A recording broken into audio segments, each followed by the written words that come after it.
আসসালামু আলাইকুম। আশা করি আপনারা সবাই অনেক বেশি ভালো আছেন। বরাবরের মতো আজকে আপনাদের জন্য নিয়ে এসেছি কিভাবে আপনারা ফ্রিতে কমপ্লিট একটি ওয়েবসাইট অডিট করবেন ডিপলি ভাবে। ওয়েবসাইটের on page, of page, technical, backlink সবগুলো অডিট করতে পারবেন ফ্রিতে। তো চলুন শুরু করি। এই যে অডিটটা দেখছেন, এটা আমার ক্লায়েন্টের জন্য করছিলাম এবং তাকে আমি এটা সেন্ড করে দিছি। সে আমাকে বলছিল আমার ওয়েবসাইটটা অডিট করে আমাকে সেটা দাও এবং যে সমস্যা আছে সবগুলো সমস্যা তুমি ফিক্স করে দাও আমাকে, সে বলছিল। এখানে তাকে আমি অডিটটা দিয়ে দিছি। File, sorry, media file. আচ্ছা, এক সেকেন্ড। আমি তাকে, সে আমাকে কিন্তু পেইড করে দিছে অলরেডি, $300 পেইড করে দিছে। সে আমাকে $300 পেইড করে দিছে এবং তার পরবর্তীতে গেস্ট পোস্ট লাগবে আমাকে বলছে। তার গেস্ট পোস্টের জন্য তো আবার কাজ করতে হবে এবং তার কিছু কন্টেন্ট লাগবে। সে আমাকে বলছে যে ফিক্স অল ইস্যু এবং ইনক্রিজ ডোমেন অথরিটি ম্যাক্সিমাম। তার সব কিছু ইস্যু ফিক্স করতে বলছে এবং তার ডোমেন অথরিটি ইনক্রিজ করতে বলছে আমাকে। তো এখন আমাকে আগে $150 দিছিল, আর লাস্ট আমাকে দিয়েছে $150। সেটা ইউএসডিটি দিয়েছে লাস্ট এটা। তো যাই হোক, আমি তাকে সেন্ড করে দিয়েছিলাম, এই অডিট রিপোর্টটা ডাউনলোড করে তাকে সেন্ড করে দিয়েছিলাম। তো চলুন শুরু করি। ওয়েবসাইটটার নাম হচ্ছে sitechecker.pro। এটা আপনাকে 14 দিনে ফ্রিতে ট্রায়াল করতে দিবে। 14 দিনের পর আপনাকে পেইড ভাবে কিনতে হবে। তো কোনো ক্রেডিট কার্ড ছাড়াই আপনি 14 দিনে এটা ইউজ করতে পারবেন। এখান থেকে অনেক কিছু করা যায়। এখান থেকে সাইট অডিট করা যায়, র্যাঙ্ক ট্রিগার করা যায়, ব্যাকলিঙ্ক ট্রিগার করা যায়, ইনসাইট এগুলো দেখা যায়। তো আমি আপনাদের সুবিধার্থে নতুন একটা অ্যাকাউন্ট করি এখানে। আমার যেহেতু ওটা এক্সপায়ার্ড হয়ে গেছে, তো আমি এটাতে আরেকটা অ্যাকাউন্ট করে নিই। এখানে বিজনেস মেইল লাগবে শুধুমাত্রই, আপনার পার্সোনাল মেইল দেখে অ্যাকাউন্ট করা যায় না। তবে no credit card required Google account দিয়ে করলে আপনার কোনো ঝামেলা ছাড়া ইউজ করতে পারবেন এবং বিজনেস মেইল ছাড়া এখানে দেয় না ইমেল হইলে। তো আপনার গুগল দিয়ে চেষ্টা করবেন লগ ইন করার। তো আমি গুগল দিয়ে লগ ইন করতেছি। এরপরে মেবি জিমেইলে সেন্ড করে দিবে তারা। আচ্ছা, আমি ওপেন করে নিই একবার, দেখি ইন্টারফেসটা লগ ইন হচ্ছে। হ্যাঁ, চলে আসছে। তো আমি আমার ক্লায়েন্টের ডোমেনটা এখানে দিয়ে দিই। তো দেখতেই পাচ্ছেন তার ওয়েবসাইটের অ্যাডমিন প্যানেলে চলে আসছি। ডোমেনটা এখানে দিয়ে দিই। তার ডোমেনটা এখানে দিয়ে দিলাম। দেন একটু ওয়েট করি, এটা তারা ভেরিফাই করতেছে। তারা ভেরিফাই করুক, একটু ওয়েট করি আমরা। কন্টিনিউ।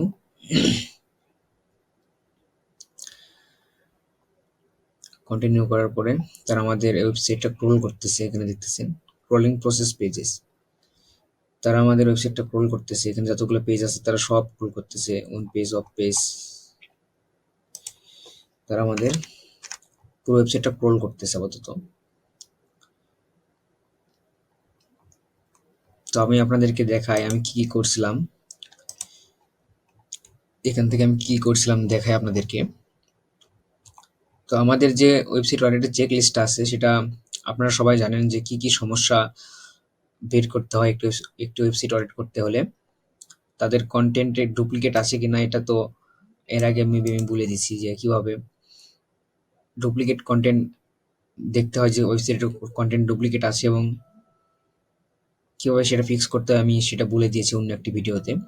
তো এখানে ডুপ্লিকেট কন্টেন্ট কোথায় কোথায় আছে এটা দেখে দিচ্ছে এবং এটা আমি করছিলাম সাইট চেকার প্রো দিয়ে। এখানে বলতেছে যে ক্যানোনিক্যাল পয়েন্ট টু এ নো ইন্ডেক্স ইউআরএল।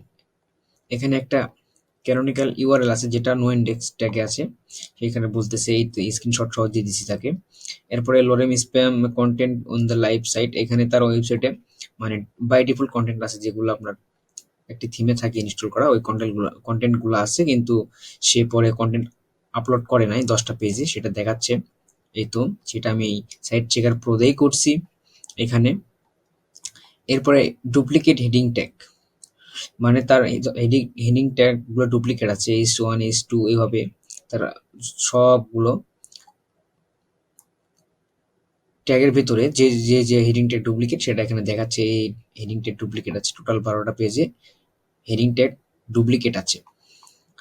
আচ্ছা, এরপরে তার ওয়েবসাইটে 404 এরর আছে, যেটা আপনারা জানেন যে ব্রোকেন লিঙ্ক মেবি, আর যেটা ব্রোকেন লিঙ্ক আছে ওইটাকে 404 এরর, ক্লায়েন্ট এরর বলে, অথবা আপনার ব্রোকেন লিঙ্কও অনেকে বলে। যাই হোক, ব্রোকেন লিঙ্ক আছে এখানে, 2টা ব্রোকেন লিঙ্ক আছে। এরপরে তার মেটা টাইটেল ডিসক্রিপশন মিসিং আছে 96টা পেজে। আপনারা তো জানেন যে SEO on page SEO audit করতে হলে আপনাকে টাইটেল ডেসক্রিপশন,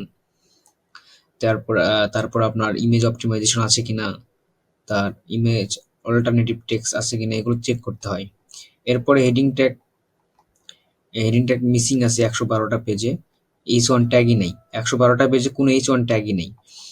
এরপরে H2 মিসিং আছে, আপনার 188টা পেজে, তার H2 মিসিং আছে, নাই, H2 নাই। আচ্ছা, আমি তাকে বলে দিছি তার ইমেজগুলো অপটিমাইজেশন করা নাই। তার 233টা পেজে ইমেজ আছে যেগুলোতে উইথাউট অল্টার টেক্সট গুলো নাই, টাইটেল গুলো নাই, অপটিমাইজ করা নেই। তাকে সে বলে দিছি, মার্ক করে দিছি। এখানে হেডিং হেরিচারি ইজ ব্রোকেন, এটা হচ্ছে আপনার নতুন একটি মেবি প্রবলেম। এটা আপনাদেরকে বুঝে দিলে বুঝতে পারবেন যে একটা পেজে H1 ট্যাগ নাই কিন্তু H2 ট্যাগ আছে, এভাবে সেটাকে বলা হয় হেডিং হেরিচারি ব্রোকেন। আবার H2 ট্যাগ নাই কিন্তু H3 ট্যাগ আছে। তো এভাবে 230টা পেজ আছে। ব্রোকেন জাম লিঙ্ক, এগুলো আমি সবগুলো বের করছি আপনার এই সাইট চেকার প্রো থেকে। তার ইন্টারনাল লিঙ্ক আছে, ব্রোকেন লিঙ্কের সঙ্গে তার ইন্টারনাল লিঙ্কিং করা আছে। তার এইভাবে তার H1 ডুপ্লিকেট কয়টা পেজে কি, আমি সবগুলো এগুলো করছি। ক্যানোনিক্যাল মিসিং ওয়েবসাইট, লাস্টে আপনাদের যে ওয়েবসাইট স্পিড থাকে এটা আমি তাকে দেখিয়ে দিয়েছি। তো এখানে সে ক্রল করতেছে 3 মিনিট, হ্যাঁ ক্রল করা শেষ অলরেডি। তো দেখেন এখানে সে আমাদেরকে বলতেছে এখানে যে তার ওয়েবসাইটে 34টা ক্রিটিক্যাল ইস্যুস আছে, 24টা। তার ওয়ার্নিং লিস্টে আছে এত ইউআরএল এবং নোটিশ দিয়েছে এত, এবং তার ওয়েবসাইটের যে স্কোর দেখাচ্ছে টোটাল স্কোর 60, এবং পেজ স্ক্রল করছে 250টা। আপনারা তো বুঝতেই পারছেন আসলে অডিট কার কি লাগে। আচ্ছা, এখানে আমরা দেখি সে কি বের করলো। সে বলতেছে, আমরা আগে ক্রিটিক্যাল ইস্যুগুলো দেখে নিই।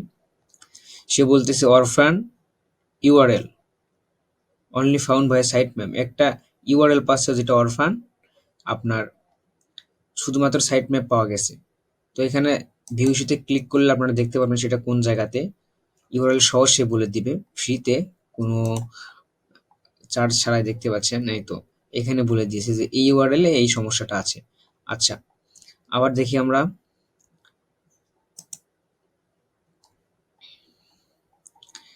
এরপর সে বলতেছে ক্রিটিক্যাল ইস্যুতে আবার গেলাম আমরা, এখানে বলতেছে ইন্ডেক্সাবিলিটি একটা প্রবলেম আছে, যেটা আপনার হচ্ছে ক্যানোনিক্যাল নো ইন্ডেক্স ট্যাগ আছে, এটা আমাদেরকে ঠিক করতে হবে। এই জন্য এটা ইউআরএলটা ইন্ডেক্স হয় না, এটা বলে দিচ্ছে কোন ইউআরএলটাতে এই সমস্যা আছে।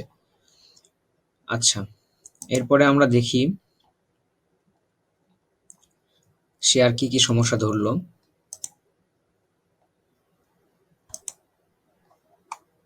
তার কন্টেন্ট রিলিভেন্স, মানে 2টা পেজে লোরেম ইপসাম কন্টেন্ট আছে, তো 2টা পেজে সেটা দেখাচ্ছে এখানে। এরপরে তার ডুপ্লিকেট কন্টেন্ট আছে একটাতে, তার পেজ হ্যাজ ইন্ডেন্টিক্যাল হেডিং, 13 পেজে এই সমস্যাটা আছে দেখাচ্ছে। সিকিউরিটি ইস্যু আছে, HTTPS ও আচ্ছা SSL সার্টিফিকেটের প্রবলেম দেখাচ্ছে। ইন্টারনাল ইস্যুতে এই সমস্যা আছে, এগুলো দেখাচ্ছে আমাদেরকে টোটাল এই ক্রিটিক্যাল ইস্যুগুলো। এরপর ওয়ার্নিং ইস্যুতে আপনারা গেলে দেখতে পারবেন যে কি ওয়ার্নিং দিয়েছে তাকে, এই পেজে এই সমস্যার ওয়ার্নিং। তো আপনারা এইভাবে প্রত্যেকটা পেজে পেজে বা প্রত্যেকটা এইভাবে ইস্যুতে ক্লিক করে আপনার স্ক্রিনশট নিয়ে এভাবে গুগল ডক শিটে তার নাম দিয়ে স্ক্রিনশট দিয়ে ক্লায়েন্টকে দিতে পারবেন রিপোর্ট করে। খুব ইজি এবং এটা অনেক বেশি কার্যকর। এবং আপনারা চেষ্টা করবেন সামনে ডিটেলসগুলো রাখার, তার ওয়েবসাইটের কি কি মানে ইনফরমেশনগুলো এগুলো কালেক্ট করে সঙ্গে দিয়ে দিবেন অ্যাডজাস্ট করে। তো আশা করি বুঝতে পারছেন আমি কিভাবে আমার ক্লায়েন্টকে স্যাটিসফাইড করলাম এভাবে ফ্রিতে। তো আজকের ভিডিও এই পর্যন্তই। আপনাদের সঙ্গে নেক্সট কোনো অ্যাডভান্স টিপস শেয়ার করব। পাশে থাকবেন আশা করছি। সাবস্ক্রাইব করে পাশে থাকবেন। ধন্যবাদ। আসসালামু আলাইকুম।